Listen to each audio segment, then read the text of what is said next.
डालना चाहें तो आप डाल सकते हैं। नाम क्या था दादाजी का?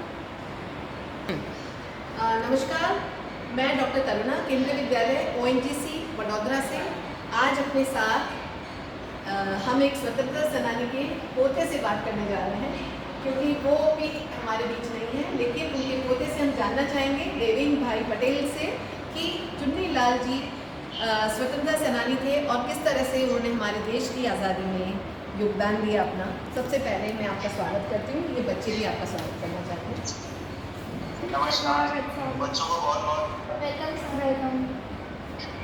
और हम चुन्नीलाल जी के लिए एक ट्रिब्यूट छोटा सा, ये बच्चे मोर पंख से उनका उन्हें स्वागत करना चाहते हैं, ट्रिब्यूट देना चाहते हैं।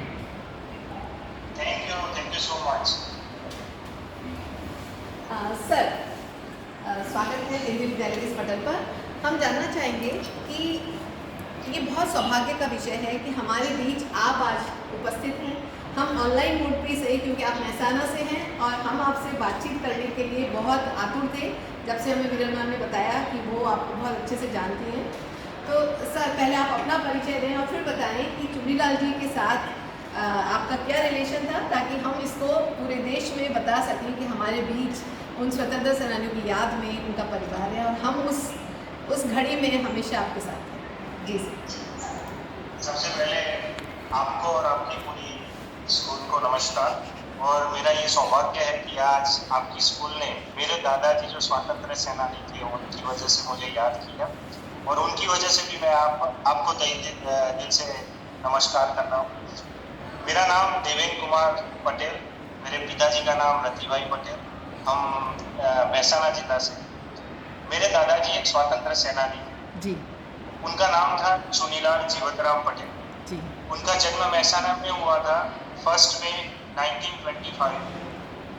उन्होंने अपनी प्राइमरी और सेकेंडरी एजुकेशन महसाना में ही, और वो जब मैट्रिक में तभी हिंद छोड़ो आंदोलन की शुरुआत हुई, क्विट इंडिया मूवमेंट की शुरुआत हुई, तो उन्होंने अपना अभ्यास छोड़ दिया और यही मूवमेंट में लग गए और आज़ादी के लिए उन्होंने अपना जीवन समर्पित कर दिया।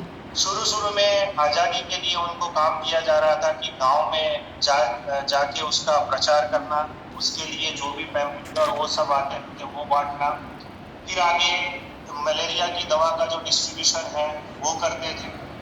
ऐसे करते करते फिर एक अच्छे वक्ता भी बन गए।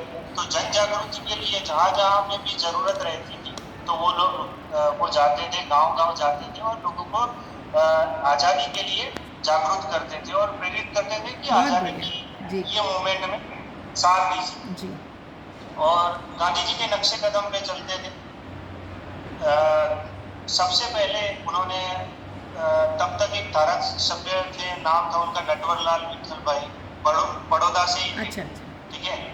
उनके यहाँ पे पिकेटिंग करते हुए उन्होंने अपनी पहली गिरफ्तारी करवाई थी सामने से। देखिए, कितनी अच्छी बात है कि आज किसी की गिरफ्तारी पे हम लोग इतने खुश हैं, क्योंकि वो आज़ादी की गिरफ्तारी थी। बहुत अच्छी बात कही आपने, आगे बताइए प्लीज। और वो भी बड़ौदा में ही हुई थी। वो भी बड़ौदा में ही। हम धन्य हैं इस धरा पे खड़े हैं आज। जी। फिर जैसे कि अलग अलग डिवीजन रहते थे, तो उस टाइम पे सुभाष चंद्र बोस हमारे जो नेताजी थे उनके अंदर में भी एक पूरी मूवमेंट चल रही थी। तो उनके लिए उन्होंने अहमदाबाद जाके कोकोनट के जो सेल है उसमें उन्होंने बॉम्ब बनाने की एक पूरी प्रक्रिया को सिखाया और उन्होंने फिर महसाना के लोगों को समझाया कि कैसे बनाया जाता है। हालांकि मैं ये बात क्लियर करूँ कि वो जब तक जिंदा थे तब तक हमने कई बार उनको पूछा था कि भैया दादाजी हमें बताइए कि कैसे बनता है, मगर उन्होंने कभी नहीं बताया। और उन्होंने एक ही जवाब दिया था कि उस समय की उस टाइम की वो जरूरत थी और वो जरूरत वहाँ भी खत्म हो गई। अभी आपको जरूरत नहीं है, क्योंकि आपने आपका जीवन स्टार्ट किया है आज़ाद भारत, हमने वो नहीं किया था, तो वो उस टाइम की जरूरत। बहुत बड़ी बात है। हमारा सच में सैल्यूट है उनको, क्योंकि उन्होंने जो काम किया है वो आज़ादी के लिए आज हम सब यहाँ पे उपस्थित हैं, सब अपना एंजॉय कर रहे हैं अपनी लाइफ को, लेकिन उनके सेक्रीफाइसेस से, और उन्होंने आपको उस चीज़ को नहीं बता के ये साबित कर दिया कि क्या ज़रूरत थी।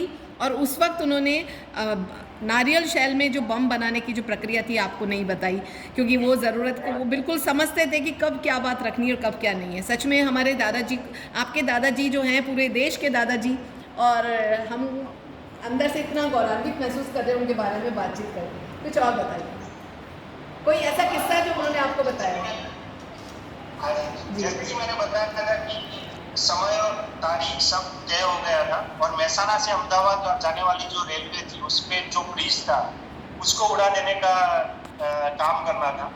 और वो जब गए ही थे और एग्जीक्यूट करने ही वाले थे, तब ब्रिटिश गवर्नमेंट को पता चल गया था कि ये होने वाला है। तो फिर वो प्लान एग्जीक्यूट नहीं हो पाया था, और तब से पुलिस उनके पीछे थी। और 1 जनवरी 1943 को उनको गिरफ्तार कर दिया। फिर उनको बहुत मारा गया। फौजदार ने, उस समय के फौजदार ने उनको बोला कि आप गवाही बन जाओ, सरकारी गवाह बन जाओ, मगर उन्होंने कुछ नहीं बताया। और उन्होंने बोला कि अगर जान चली जाए तो ठीक है, वो मेरे आज़ाद भारत के लिए मेरी जान चली जाएगी, मगर मैं ऐसी कोई भी चीज़ नहीं बताऊंगा कि जिससे मेरे साथियों को कुछ नुकसान हो। और फिर बाद में कोर्ट में केस चला और वो बरी हो गए। मगर उनकी जो फिर गांधी जी के नक्शे कदम पर जो अहिंसा के थ्रू जो लड़ाई थी उन्होंने चालू ही रखी, और हमारा देश आज़ाद हुआ। और बहुत खुश हुए थे। जब बात करते थे तो एक अलग ही मुस्कान उनके चेहरे पर आ जाता थी।